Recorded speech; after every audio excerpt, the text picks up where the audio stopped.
Hola, ¿qué tal? Bienvenidos a nuestro tiempo de estudio bíblico. Hoy con el tema Datos interesantes sobre la Pascua.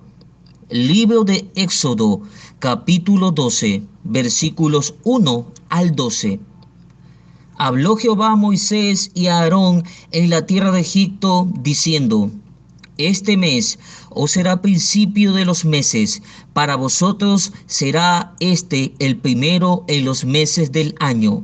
Hablad a toda la congregación de Israel diciendo: En el 10 de este mes, tómese cada uno un cordero, según la familia de los padres, un cordero por familia.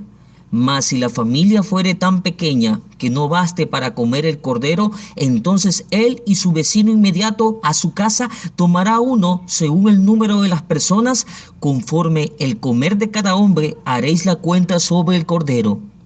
El animal será sin defecto, macho de un año, y lo tomaréis de las ovejas o de las cabras, y lo guardaréis hasta el día 14 de este mes, y lo inmolará toda la congregación del pueblo de Israel entre las 2 tardes, y tomarán de la sangre, y la pondrán en los 2 postes en el dintel de las casas en que lo van a comer. Y aquella noche comerán la carne asada al fuego y panes sin levadura, con hierbas amargas lo comerán. Ninguna cosa comeréis de él cruda, ni cocida en agua, sino asada al fuego, su cabeza con sus pies y sus entrañas. Ninguna cosa dejaréis de él hasta la mañana, y lo que quedare hasta la mañana lo quemaréis en el fuego, y lo comeréis así. Ceñidos vuestros lomos, vuestro calzado en vuestros pies, y vuestro bordón en vuestra mano, y lo comeréis apresuradamente. Es la Pascua de Jehová. Pues yo pasaré aquella noche por la tierra de Egipto, y heriré a todo primogénito en la tierra de Egipto, así de los hombres como de las bestias, y ejecutaré mis juicios en todos los dioses de Egipto. Yo, Jehová. En el libro de Éxodo vemos el inicio de una festividad llamada la Pascua. Y la misma nos recuerda la forma milagrosa con la que el Señor dio la libertad a su pueblo Israel de la cautividad en la tierra de Egipto. El pueblo hebreo padeció la esclavitud en este lugar por más de 4 siglos, pero Dios escuchó su clamor y los libertó de su opresión. La palabra Pascua viene de la palabra hebrea Pesach, y esta significa pasar por alto. Y esto nos enseña que aquella noche Dios pasó por alto el juicio de su ira sobre aquellos hogares donde los dinteles de las puertas estaban cubiertos por la sangre del Cordero Pascual. La Pascua, por lo general, siempre se da en la primera luna llena de otoño. A esta luna se la conoce como luna pascual. Después de haber visto esto, ahora analizaremos lo siguiente: los elementos utilizados para celebrar la Pascua. Número 1. El cordero. Era la cría de la oveja y es llamado así hasta cumplir el año de edad. Debía ser macho y no tener defectos. Este cordero es una representación de Cristo y su vida sin mancha y sin pecado. Estos corderos eran criados en Belén, a 8 kilómetros de la ciudad de Jerusalén, y eran destinados exclusivamente para el sacrificio de la Pascua. Por esta razón, no es ninguna coincidencia que nuestro Señor naciera en esa ciudad, pues estaba destinado a morir con fines redentores.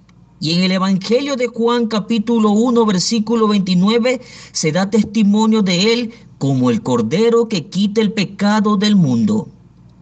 Se cuenta que el día 10 del mes de Nisán, el sumo sacerdote se tomaba la tarea de ir él mismo a Belén a traer el cordero a Jerusalén.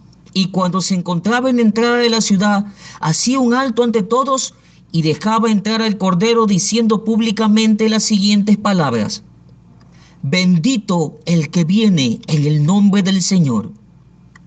Si notamos bien, en Mateo capítulo 23, versículos 37 al 39, Estas son las mismas palabras que Jesús usó al momento de entrar a Jerusalén en su última semana de ministerio público. Jesús cumplió hasta con lo más mínimo que estaba escrito sobre él. Por ejemplo, él nació en el lugar donde nacían los corderos para el sacrificio pascual. Su nacimiento en Belén no fue un accidente, estuvo planeado por nuestro Dios y sus propósitos eternos. La forma como debía ser comido el cordero pascual era la siguiente. Dios ordenó comerlo así: asado al fuego. El fuego es el símbolo de la ira de Dios frente al pecado, la cual Jesús tuvo que afrontar por nosotros en la cruz del Calvario. Debía comerse entero. Esto nos enseña que cuando recibimos a Cristo en nuestras vidas debemos recibirlo de una forma completa y no en partes. Debía ser compartido. En caso de que una familia fuera muy pequeña, se le ordenaba juntarse con su vecino y juntos compartir el cordero pascual. Esto nos enseña que es necesario compartir el mensaje de salvación de Cristo a todos aquellos que nos rodean. Número 2. El pan sin levadura. La palabra hebrea para referirse a pan sin levadura es maxos, y es un pan hecho de harina y agua, libre de levadura. Este pan representa a Cristo como el sustento de la vida del hombre, y además es un cuadro de su santidad, pues el pan carece de levadura. En las Sagradas Escrituras, la levadura es símbolo del pecado. En 1 Corintios capítulo 5, versículos 7 al 8, Pablo manda a limpiarnos de la levadura de pecado que puede estar presentes en nuestras vidas. En Juan capítulo 6, versículo 35, vemos al Señor Jesús afirmando ser este pan, diciendo lo siguiente: yo soy el pan de vida. Si analizamos el pan, podemos notar que posee las siguientes características. Posee las huellas del horno, haciendo un recordatorio de las huellas del látigo romano en el cuerpo de nuestro Señor. Posee orificios de la cocción, que representan los orificios de los clavos dejados en manos y pies en Jesús en la cruz. Según la costumbre judía, la noche de la cena de la Pascua se tomaba el pan y era partido en dos partes. La primera se comía en la cena y la segunda parte se escondía dentro de la casa envuelto en un pañuelo de lino, y se le pedía a los niños de la casa que la buscaran. Una vez que la encontraran, podían comerla con alegría después de haberse esforzado por su búsqueda. De esta manera, los judíos le enseñan a sus hijos a buscar a Dios y tenerlo presente como el sustentador de todas las cosas. Tercero, las hierbas amargas. Es una combinación de legumbres de sabor amargo, las cuales recuerdan la amargura de la esclavitud en Egipto, y a su vez también representan el arrepentimiento y el sufrimiento por el pecado. Número 4. El hisopo. Era una pieza con la cual se absorbía la sangre del cordero para untar en los dinteles de las puertas del hogar. Este hisopo representa la fe que el creyente en Cristo debe de tener para absorber todas sus promesas y confiar en Él. Y quinto, se debía comer la Pascua rápidos y listos para salir con rumbo a la libertad. Dios le dijo a su pueblo que el momento de comer la Pascua lo hagan rápido y que tuvieran puesta bien su ropa, sus calzados y todas sus pertenencias, pues les garantizó que esa noche serían libres. Y esto nos enseña que siempre debemos estar listos para presentar ante los demás esta esperanza de salvación que a nosotros nos hizo libres y que a otra persona también puede liberar por medio de la fe en Jesús. Para terminar, deseo añadir unos datos más que nos van a ayudar a comprender cada cosa referente a la celebración de la Pascua. El día que Jesús fue crucificado, faltaba poco para celebrar la Pascua y apresuraron todo para su sepultura.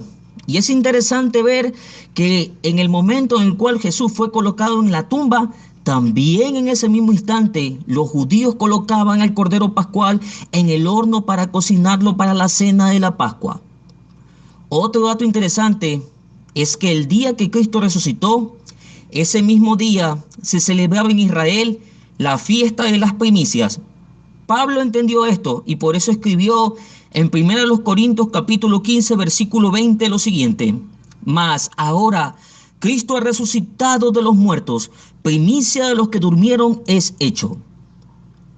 Ministerio de Enseñanza Cristiana, Revelación Bíblica al Mundo. Autor de este estudio, Maestro Bíblico Armando Merchán.